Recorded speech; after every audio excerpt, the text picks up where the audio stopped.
Hello everybody, welcome to your weekend edition of the Trader Merlin Show. Hope you had a great day out there today. I know there was a lot of, we'll just say intraday volatility for some of these markets, some nice swings, and I'll tell you about some trades that I'm in. I'll tell you about maybe something I'm looking at for Monday. That was a question that came in from one of our viewers.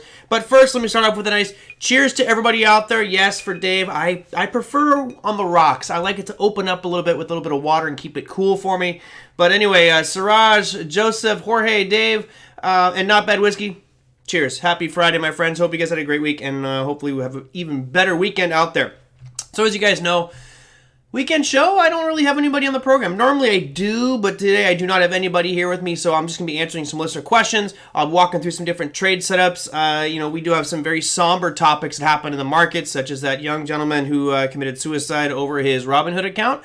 That was actually a question that came in. Someone wanted me to offer my comments on that one, so I am actually going to talk about that one for just a little bit in a minute. Let me start off with our market update just to show us what's happened over the past 24 hours? Maybe it's been the last 24 hours.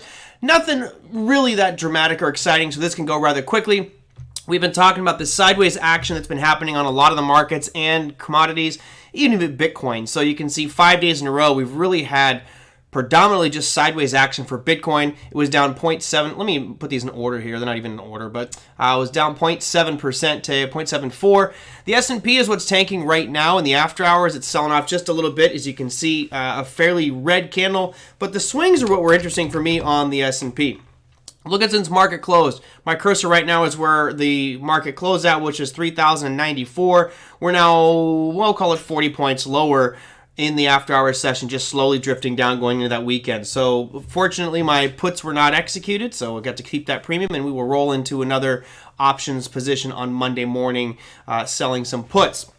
So S&P 500 was your worst performer at 1.3%, 3,057 where it's at right now. Russell was down 0.99%, which is just teetering on that 1,400 mark.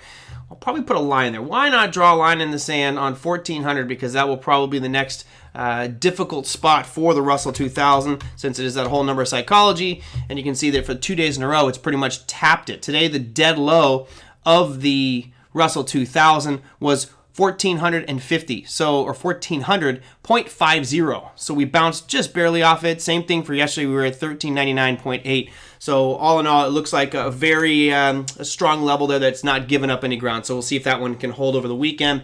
Bitcoin was your next victim. I already mentioned that, down 0.74. You have the NASDAQ 100, which showed a shooting star formation. All right, this is an interesting one. This will have me looking at NASDAQ securities. Of course, there's one big one that I'm looking at for Monday, which will be Netflix as the potential trade for me on Monday. But anyway, we saw this tail today come ripping up into that very near all-time highs in the NASDAQ 100. As you guys know, you can see the all-time high here on the 10th of June was 10,141. Today, we hit an intraday high of 10,112, so very close to an all-time high. But finishing near the dead low, so it's a very negative picture. Unfortunately, we have a weekend to let the market sort itself out. Momentum was very strong near the end on the NASDAQ 100, so I really would love it if it was Thursday and we could see this going into tomorrow and probably see a big sell-off. We have a weekend to calm that down. All right, let's go to this. Forget the 10-year. I might delete that one altogether. Crude oil. It briefly went above 40 today. You can see it was $40.60 was its high before closing down below 39, or closing at 39.50. Therefore, we did not get our close above 40. A close above 40 to me means we're going to be heading up and closing that gap. I'm going to put some lines on here, and I will actually save these. I'll hopefully save them. I'll put a line there. That's 40.69 is really the high that we've seen for the past couple of weeks. If we get above that, 47.89 will be our next target. Faux shizzle. All right, number one performer out there today showing a nice big pop to the upside. Gold, 1.45% to 17.56 on the day. Still in this big sideways action. If we go and look at it when I don't throw it in snap mode, we'll just show you, put a yellow box around this bad boy, and you can see, roughly, we are in this gigantic range. Of course, we could tighten it down a little bit, but I think you guys get the point. We are really just traversing sideways. We're dead center of that one right now. Personally, I do think you'll see gold moving higher. I think that there's going to be a little bit of a risk-off week coming, and I think you'll see the equity markets next week take a little bit of a dip and maybe head back to those lows that we saw last week. All right, let's see where we want to go from here. I'll probably bring myself back on screen and say a big shout out to a bunch of people just joined us. Anthony, you said thoughts on ExxonMobil or other energy sector stocks. Crude was up this week, but energy stocks were down. Let me look at that one after I get through all the questions that have come in there, Anthony. It's a good one. Okay.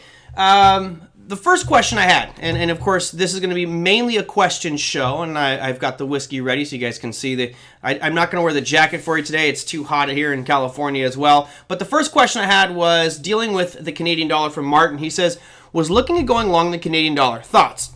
Well, we'll start off simply by looking at the price charts of USD CAD. And I don't know whether Martin was looking at the futures or the spot, but I will look at the spot market.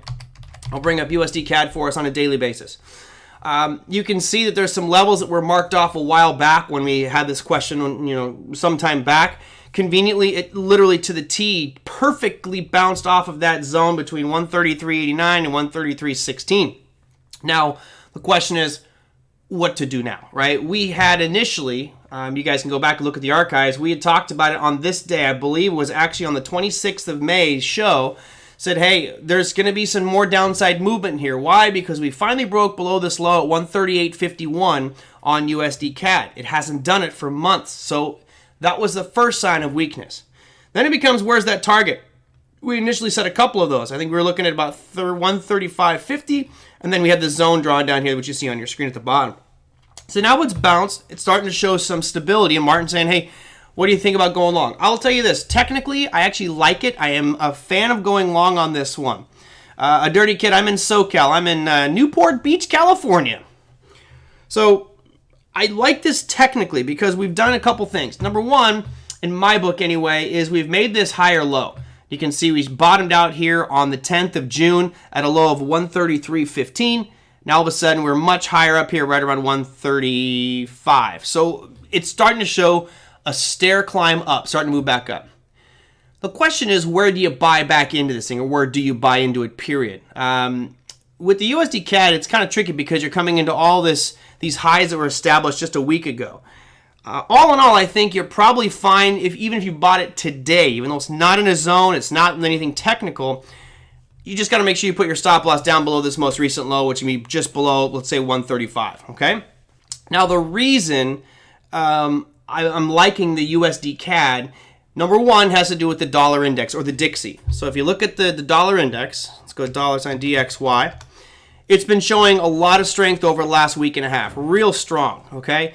If we look at this price chart, you guys can tell me, where do you think, just on the daily, where do you think you have any issues or challenges? There's really nothing in these red candles that says, hey, this is a strong supply level. There's one moment where I might look at as a target, and that's going to be right around $99, right? So right now it looks to me like you've got at least another $1.34 to the upside for the dollar index. Smooth sailing with nothing really major institutionally to stop it. If that happens, we go back to our USD CAD, you're probably looking at the USD CAD running straight up into this area here, which can be right around 137.80. So to me, you have the power of the dollar behind it, but you have a couple other factors. In looking at this price chart, it's obvious that we have the US dollar starting to show a little bit of strength. It's also pretty clear that the Canadian dollar is going to start to show some weakness because of fundamental data. What do I mean by that? Let me show you a picture here of the earnings or the economic data that came out today. I think I have that one. There you go.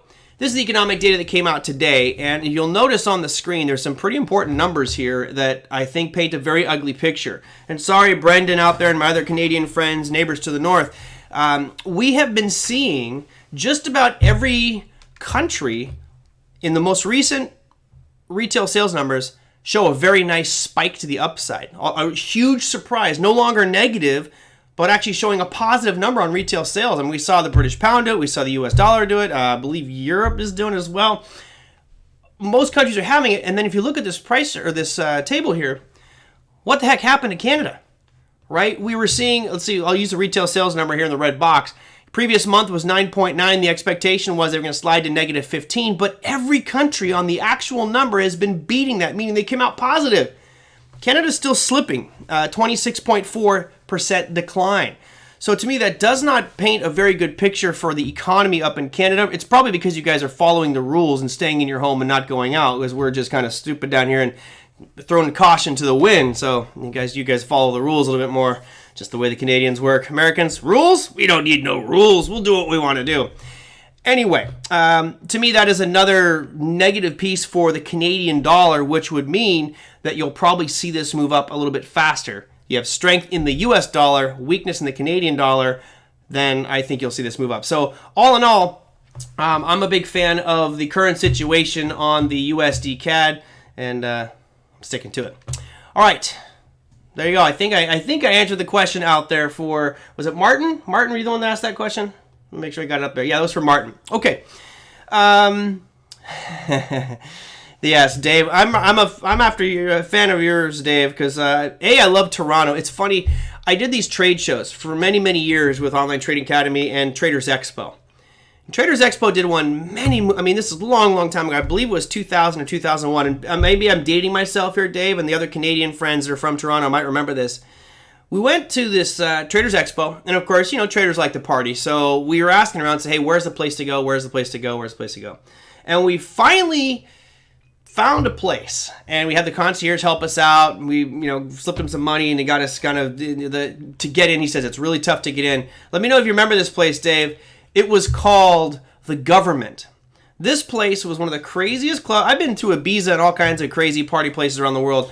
The Government in Toronto, which I don't believe is there any longer, was probably one of the craziest clubs I've ever been. The things that were happening on that stage, I don't really know I could say it here without offending some people. Some people probably love it. Others are gonna be like, oh my gosh, how do you talk about this? It was nuts. Anyway, love Canada. Toronto, yeah, The Government. Yeah, I don't remember where it was, but boy, it was a hell of a party, man. It's one of those ones that 20, 30, 40, 50 years down the road, I will still remember most that I can remember from that evening because it was a crazy one. All right, let me go to my next question here. Sorry, I digress sometimes. Maybe for the entertainment of all yours. All right, so I go from a very fun topic to a very somber one. This is something that happened this week. You guys might have heard the story of this 20-year-old kid, I believe his name is Alex Kearns, who committed suicide because of what happened in his Robinhood account. So I want to talk a little bit about what that is, what happened. Heather says, can you comment on the Robinhood trader who committed suicide this week, and how is this possible? So the misconception was that the media was saying that he racked up $700,000 in losses. That's not true. That's not what happened. Unfortunately, the kid looked at his statement and he thought that he was down $700,000. And the question that's been floating around by his parents and by everybody is, how the hell can a kid who's got no real assets be allowed to have access to that much capital? He didn't. It was simply it's a math formula. And I'll explain here in a second why this was. It's partially that he was naked, but it could be a simple math calculation that just shouldn't have been reported to the individual. So for example, let me see if I can do this here. I wasn't going to try to type the example. But as you guys know right now, I have 460 puts on the S&P 500. 460. Each one of those puts controls 100 shares of SPY. So I have 460. That means I'm controlling how many shares of SPY? That's 46,000 shares of SPY I'm technically controlling with that put position. Now, if you look at the strike price that I'm optioned at, it's 185. If you take 46,000 and times that by $185, that would actually show up in my account as a negative 8.5 million. I'm not out that money. It's a back end thing that they probably shouldn't have showed the customer. To me, it's a software glitch. It should never have happened. They should never have seen this number. And there's multiple ways you can get incorrect data to report on your options position. In this case, the guy was naked. But yeah, Joseph says Robinhood can't keep track of margins accounts. I just think that they made a fundamental error of letting that data through.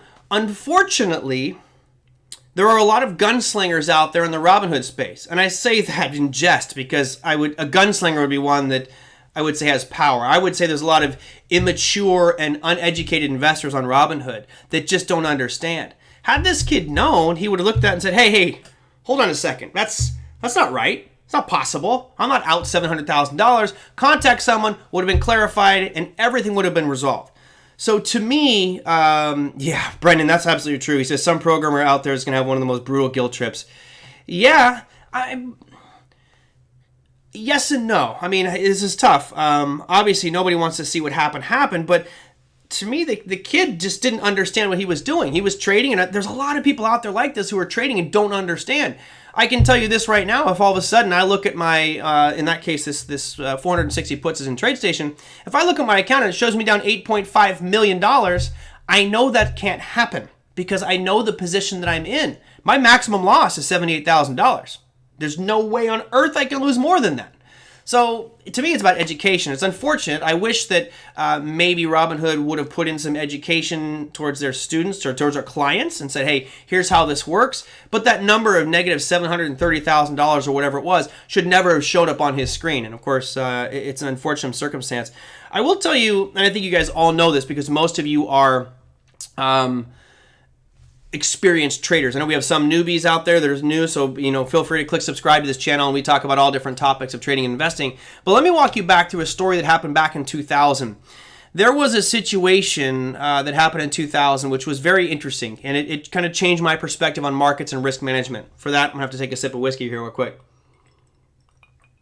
Yeah, sorry, Chris, I don't have the whiteboard yet. I need to get another camera. I'm actually shopping for another camera, which will make myself look better, so apparently I look terrible on camera. I don't know if it's possible to make that fix. So let's go back in time. Obviously, we're back in 2000 when these equity markets were booming. Money Magazine said, if you're not buying this market, you're crazy. You should be on board right now. It's the best market in history. I have the article, the front page of Money Magazine said something to that extent, which is interesting because we seriously have the same topics going on right now. Parallel maybe. In 2000, everybody was going long and buying as much as they could.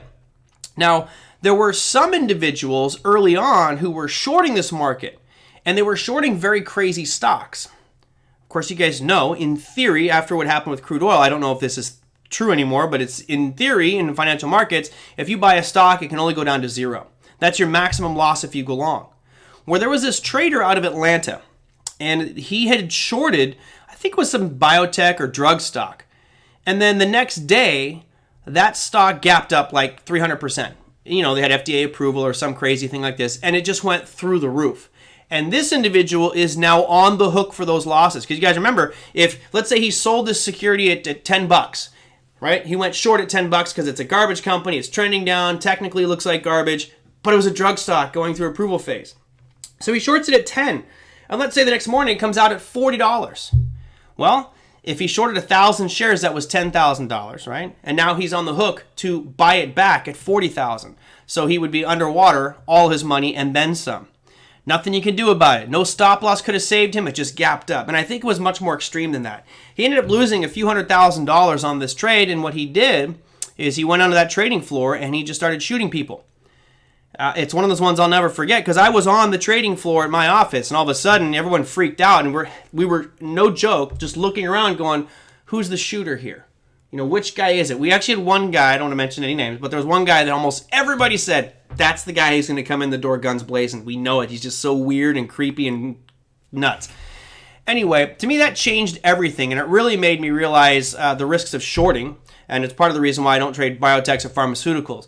Most trading floors across the United States did that. They put security forces on their floor just to be sure. We had an armed guard at our door. It would come through, and they were scanning everybody just to be safe.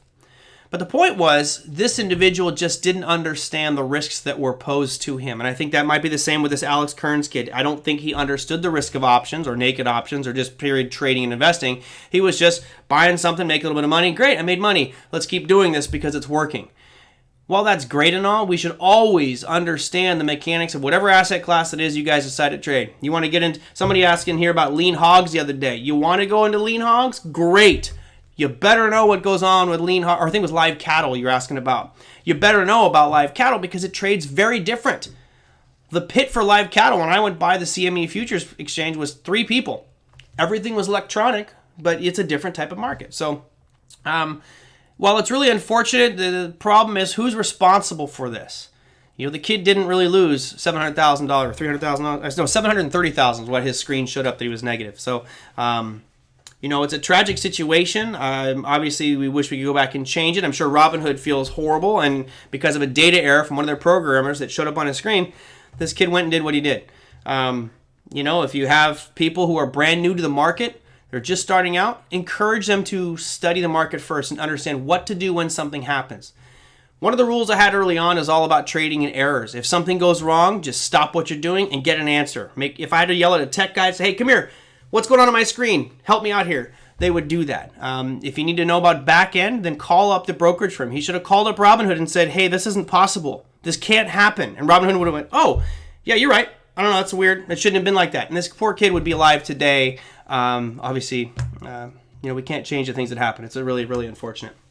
Okay. Robinhood is certainly not a quality operation. I don't know. I can't make that statement. I'm sure that there's some perks to Robinhood. I'm a little skeptical on the whole thing. It sounds... They're trying to paint this picture that they're out there for the little guy and they're really trying to help him out and, let's fight the big trading firms, etc. It sounds great on paper, especially when you put Robinhood as your name, but how about you do more for your clients to help them understand the risks involved? This should certainly never happen.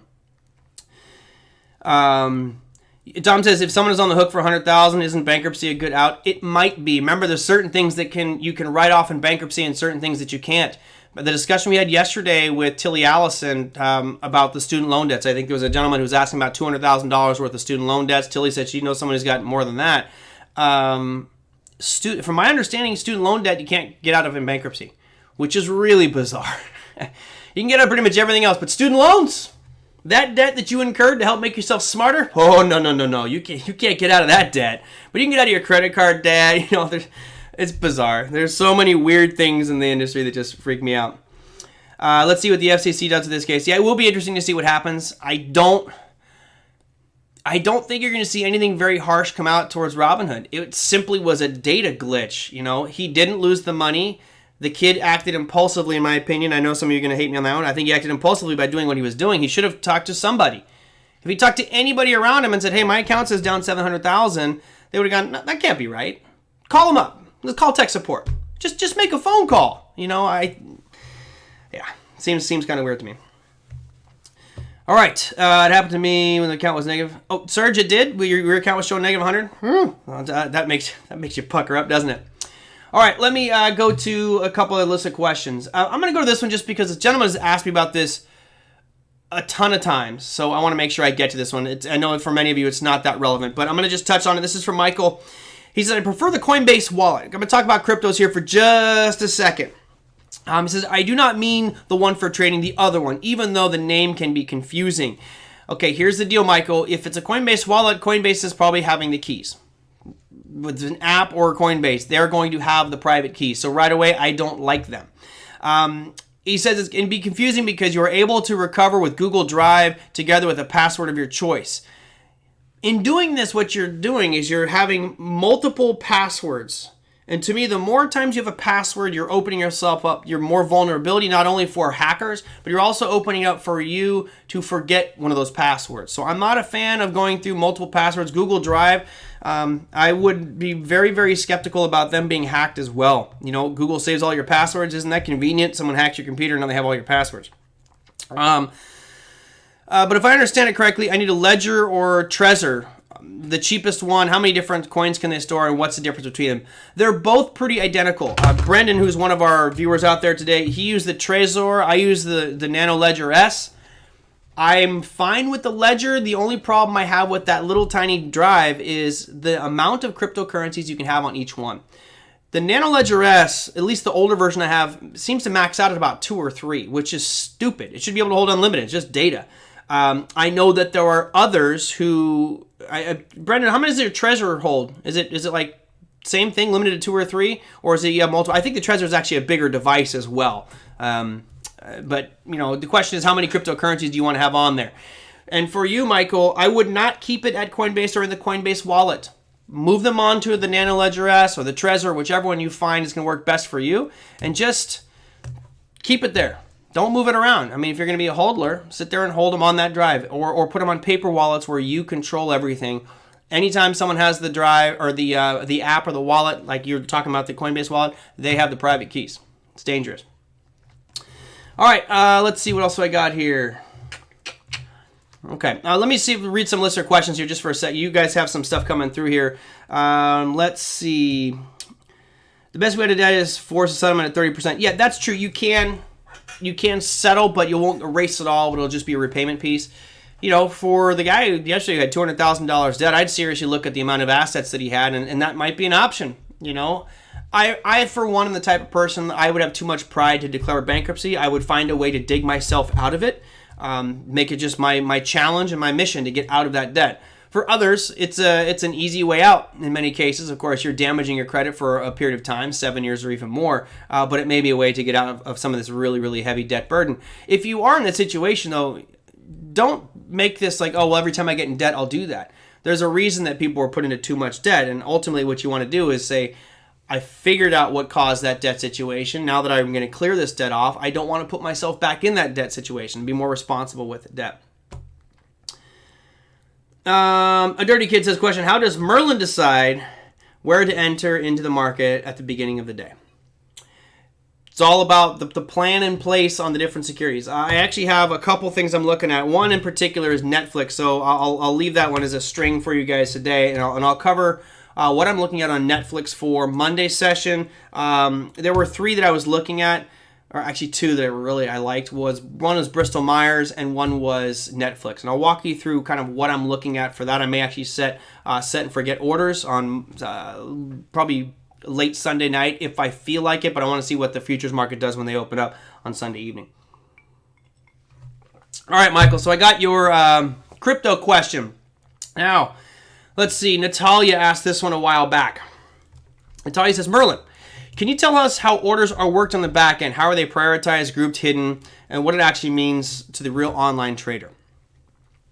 This really depends on who you trade through. I used to be the type of person who immersed myself in all the rules. I was reading all the SEC filings, all the regs to see exactly priorities of orders, how they were supposed to be handled. I've stopped looking at that stuff years ago. Bottom line is this. You have to understand that the markets have become much more efficient. It used to be where if you sent an order to an E-Trade or Ameritrade, you were going to trade against their book, and that may not have been the same prices as the market. So you really had to be careful. In that situation, sending a market order was dangerous because if you sent it at the time, you sent it through E-Trade, all of a sudden I paid a price one time. It was $1 higher than the current market on 1,000 shares. I paid $1 higher than the inside ask to buy.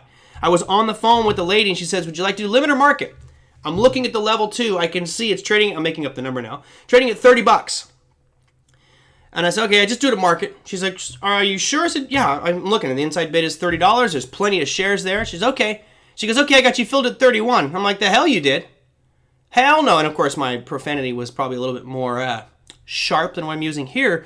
They ended up, I demanded to speak with the manager. I went all the way up to the top. And basically what they did is they gave me my shares at $30. If you didn't know how markets worked, if you didn't know the inside bid or level 2, the average consumer would have just swallowed that $1 extra. And on my case, it was 1,000 shares. That's $1,000 I would have given them extra on top of my commissions. That's the problem with market orders back in the day. Now, of course, there's been regulatory stuff and they've tightened that up a bit. I still believe that you are subject to some slippage and market manipulation. When you send an order out online, there's a couple choices they can make. And it depends on the brokerage firm. Number 1, they may pass your order straight through to the exchange. They don't care. They don't see it. They don't look at it. They just want the commission. Give me the commission and boom, goes through. Well, what's interesting now is most people aren't doing commission. So there has to be a way for these firms to monetize your order flow. Keep that in mind. You know, most of you are looking at these stock markets right now going, oh, well, I don't pay any commission fees. There's got to be a way for them to monetize that order flow or they wouldn't do it for free. So we now move away from option number 1, which was your order goes straight through to the exchange and that firm doesn't do anything with it. Option number 2 is what a lot of firms are doing, is they have a relationship with a third party who buys all of the order flow or a bulk of the order flow. So let's say I'm XYZ trading, I've got 100,000 customers and those orders are all coming to me. I don't want to deal with it. I don't want to have anything to do with market orders or any limit orders. I don't care. I just want you guys to have money in my accounts so I have assets under management. So what I do is I set up a relationship with a third party, and I sell all of your orders to them. Maybe a penny a share, maybe less than that, an eighth of a penny a share. It doesn't matter because I'm doing millions of shares per day. It all adds up. So market orders, I'm probably going to sell it to them for a higher price because it allows them to give you slippage and you pay a higher price. Limit orders maybe a little bit lower. But I'm selling all those orders out there. So for me as ABC Trading, it doesn't matter what you guys do. I pass it through, just keep trading so I get a little bit of a slice off of the orders that I'm selling to this third party. Option number 3 is they're actually a broker-dealer and they're trading against their own inventory, their own book. So they may look at their own inventory, execute you against their inventory, and then quote that on the exchange. So it never actually goes to the exchange. It's all done within the firm. Those are kind of the 3 main ways that it happens. Now the problem is this. Most people don't know or don't care about any of that stuff.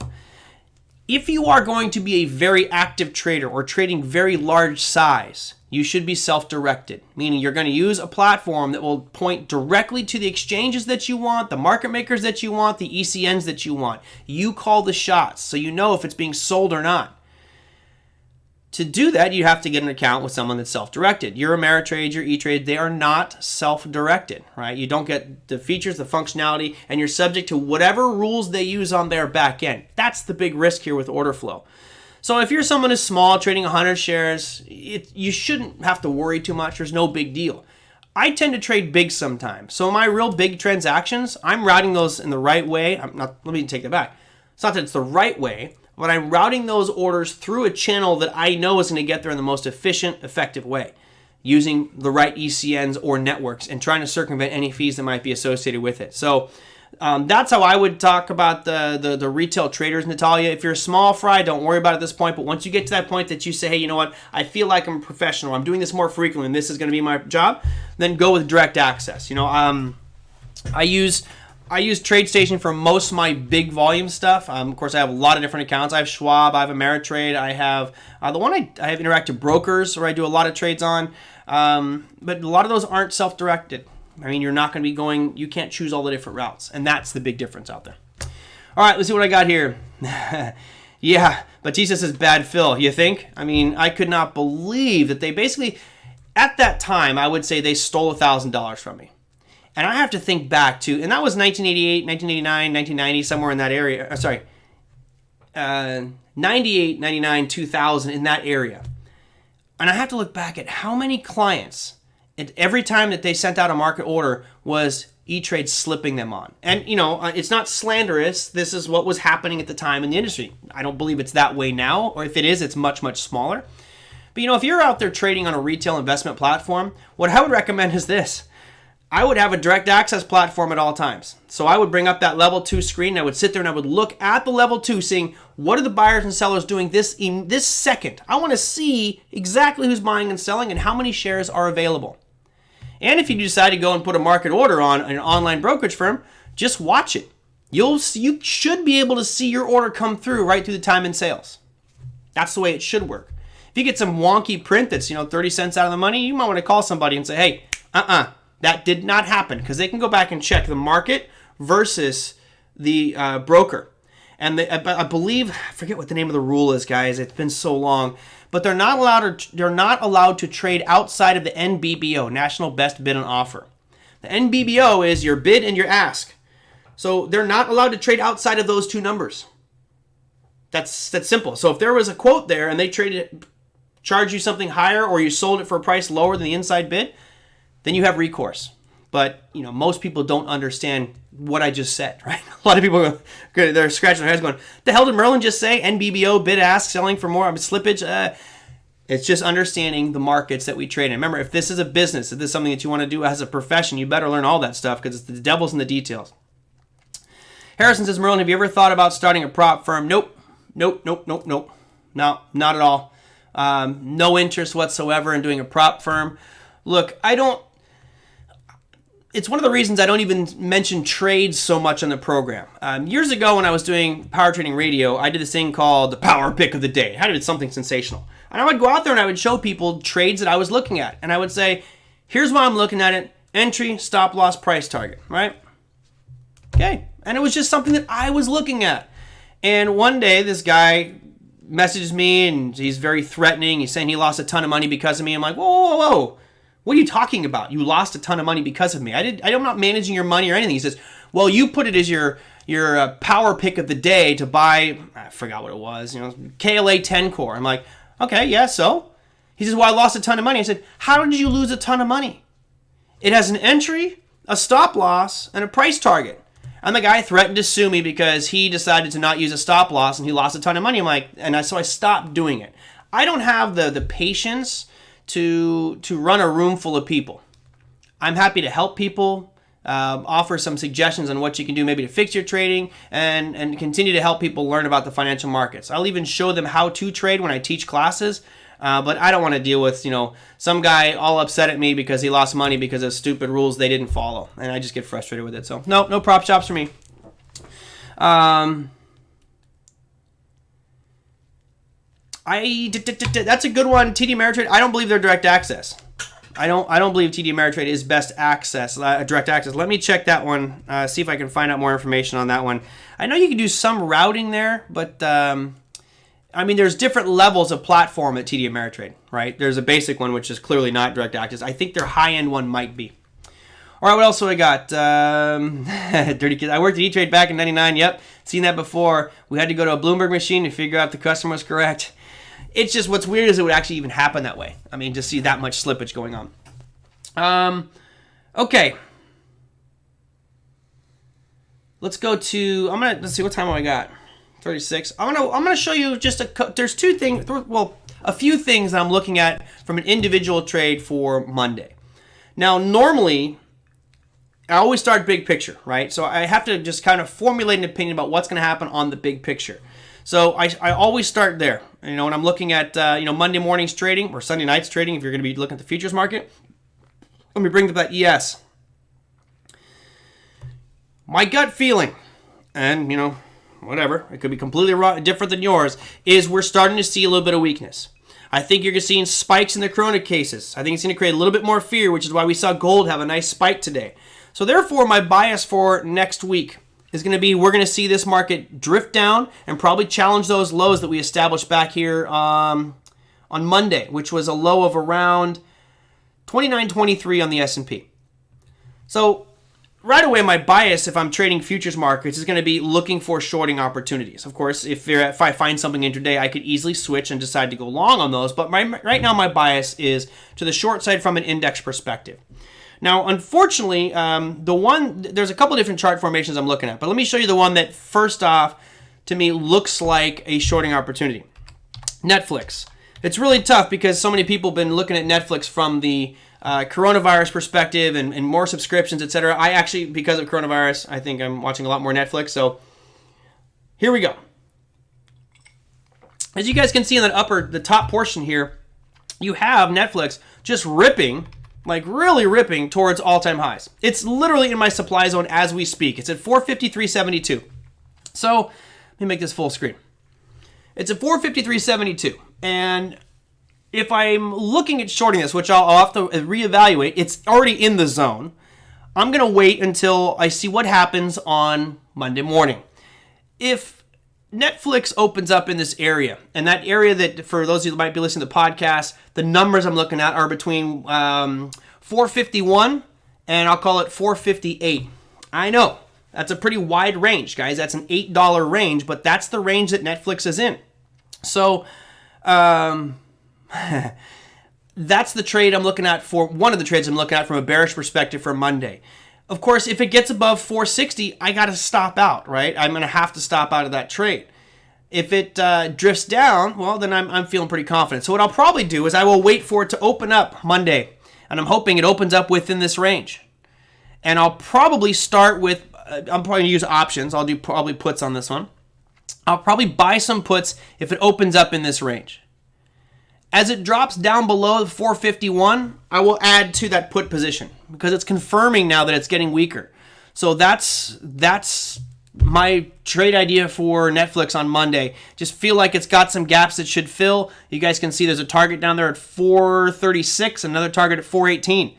right? If this market does start to drift, Netflix has been one of those pieces that's been pulling it up for week after week after week. Even though it's sideways, it's still allowing the NASDAQ to keep its strength going. So I just feel like there's a little bit of weakness here. We'll have to wait for confirmation on it, but above 460, that's the short. And the reason I'm looking that way is because, again, that at ES, to me, it looks like it's starting to show a little bit of weakness as well.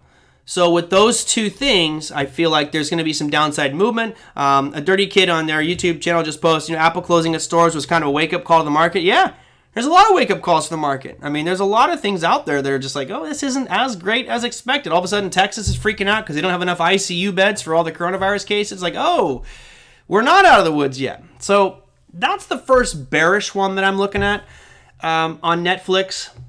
Usually Netflix isn't one that I like to trade, but I just feel like it's coming up into an area where it's worth taking a stab at, in my opinion.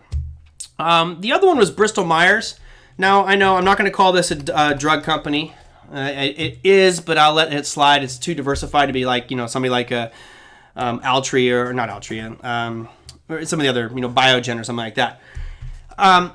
Today, what's interesting for me about Bristol Myers is, first off, I feel like it's forming a base. It's a wide base, right? You guys can see that the last 4 days have been very choppy, but it has a giant hammer formation with a massive bottoming tail and huge volume, right? You guys see this giant volume candle down here at the bottom? So to me, this is another situation where I'm looking at a potential long setup. I am going to be waiting for it, though, to break above 56.83. If it doesn't break, it has to start below and then move up on that. Rudy says, where would you put your stop on Netflix?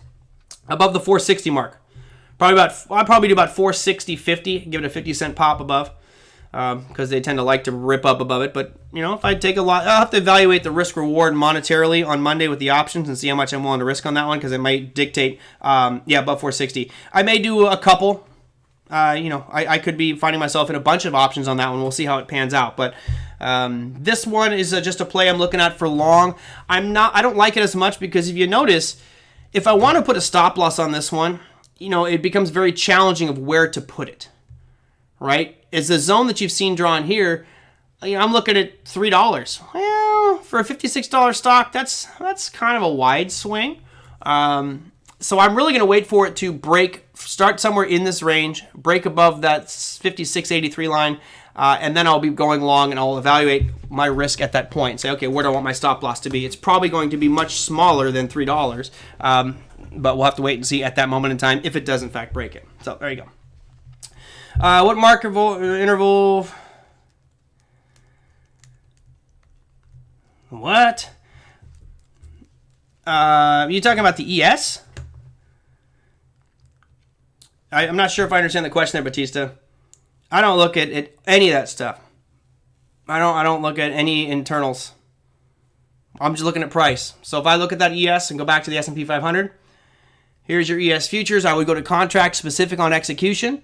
But I'm not. Yes, Jimmy, I am still in my S&P position for September. You betcha. I told everybody, you'll know, I'm going to be out third week of July. Third week of July is when I'll exit that position. So yeah, I don't need any other. I don't need tick. I don't need trend. I don't need any other indicators. I could slap on stuff that we talked about with other guests on the show because I think they're still here. I got moving averages, but that's not really going to help us. That's your 20 and your 50. But we could put on Bollinger Bands or stochastics. They're not going to help me with regards to what's going on in the S&P because it's waffled back and forth, and now you're kind of in the middle of this range. So it'll probably be right about at the 20-period moving average right now. So how does that help me? I think I can probably show you. Yeah, there's your 20-period. Damn, I'm good. It's literally right on the 20-period moving average right now. So not that big of a deal. Let me make sure that's 20. Yep, that's your 20. Stochastics will not show it oversold or overbought. RSI, if we add those things in, it doesn't help me with regards to this index, right? If I looked at Netflix, it might, right? If you go NFLX and I start adding things in here, you can just tell by the last 5 days of huge up move from 420 all the way up to 453 that there's probably going to be an overbought situation. So let me just for fun go on insert. I don't know what you guys want to look at. You can do RSI because I'll do Bollinger Bands to start. Okay, we'll just do this for fun to analyze this bad boy. Okay, so just as expected, nothing out of the ordinary here. But look at the upper Bollinger Band. I'm going to make both Bollinger Band lines black just so you can see it, and I'll make the style a little bit bigger. Okay, you guys can see that on the Bollinger Bands, it's been outside the upper Bollinger Band. So right away, I have an overbought situation on Netflix. It's at supply. It's a double top formation. NASDAQ the market is starting to sell off. And then if I were to add in something else, Brandon Wendell loves the RSI. Okay, great. Let's go check out RSI. I can tell you right now what RSI is going to tell you. RSI is going to tell you that it's probably up above 70. It's an overbought situation. Really? Let's confirm that. Oh, it's so close. 63.38. So it's almost overbought. Very, very, very close to being an overbought situation on RSI. I could bring up stochastics. Again, I prefer stochastics over RSI, but that's a matter of personal preference. And on stochastics, it's at 95. It's telling you it's heavily overbought. So I could keep looking for answers and all these different indicators to help confirm what I already thought about when I looked at pure price. Price is telling me it's at a supply level, but now Bollinger Bands confirm it's overbought, stochastics confirm it's overbought, RSI almost confirms it's overbought. So my bias clearly is to the downside here for Netflix, but here's the kicker. I could be totally wrong. I'm bucking the trend, right? Netflix could keep ripping from here to the upside. That's why you have to have that stop loss above that 460 mark on it, just as a precaution. Because even though a lot of things are lining up saying, hey, this is a good turning point for it, you could all of a sudden see this thing just vault and all of a sudden it's at 500 in a day. That's just the nature of the beast out there. All right, what else do I got? Jimmy says, life has been making me miss all your episodes. The good news is, Jimmy, you can watch the recordings. You don't have to be in them live, although I always love the participation and feedback you guys give during the show.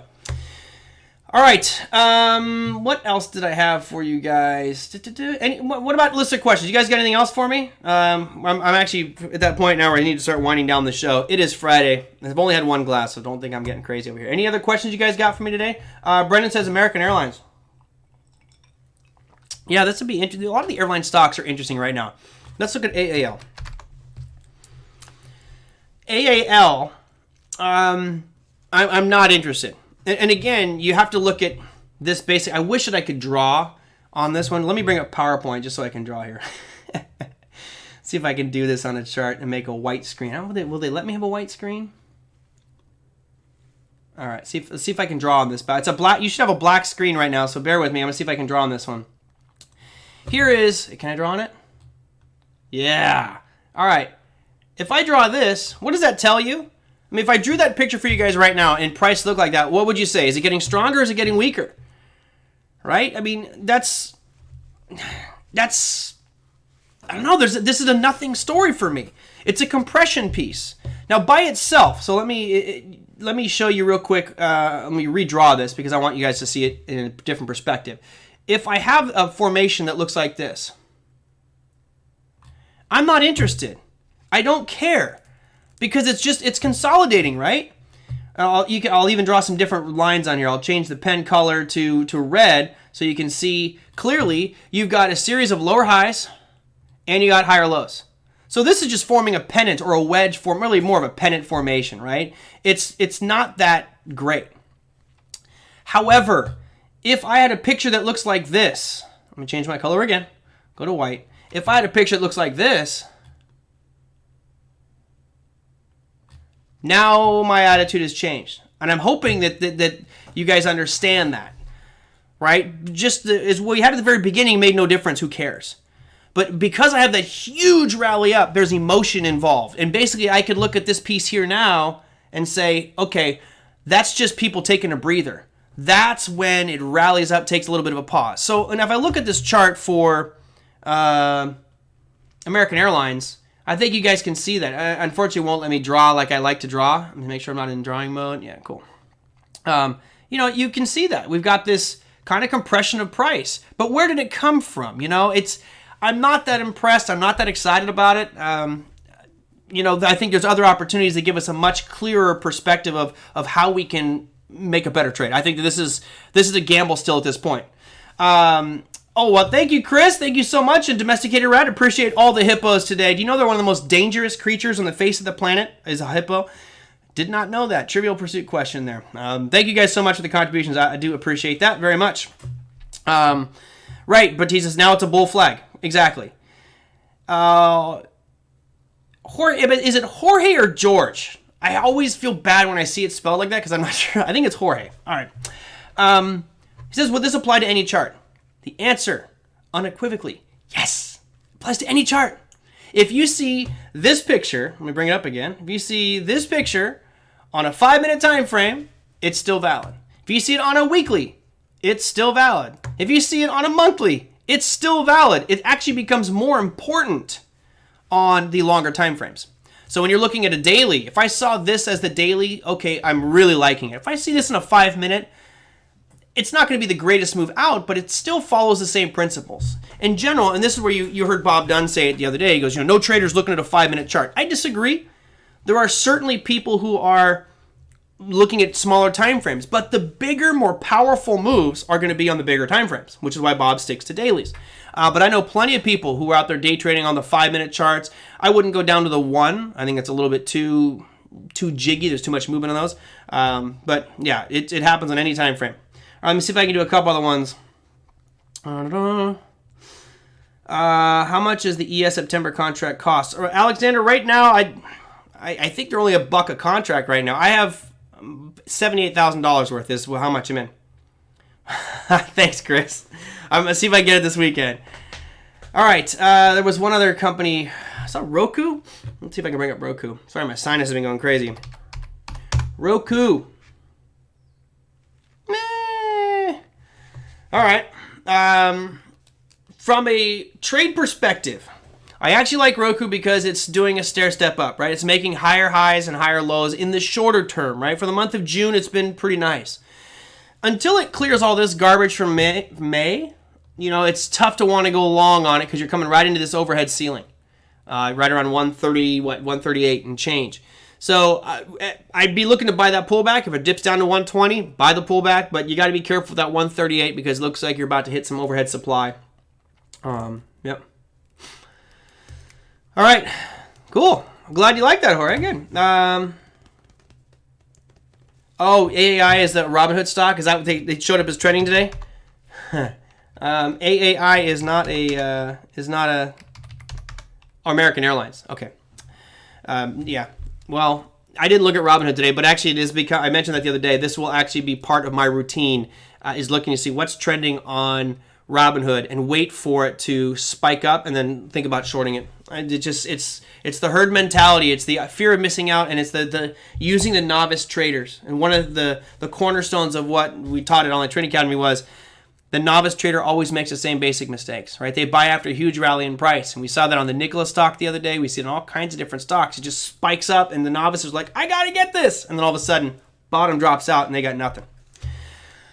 Okay, let's see. No problem. I got it. So next week, I've got an interesting week next week. I'm trying to bring on some good guests. I've got Corey Lane. We're going to talk kind of how to trade options for a living on Monday's show, because I know we've got different people here who trade options different way. Some of you may not be trading options at all. We'll talk about options on Monday. I'm going to have Bill Addis on the program.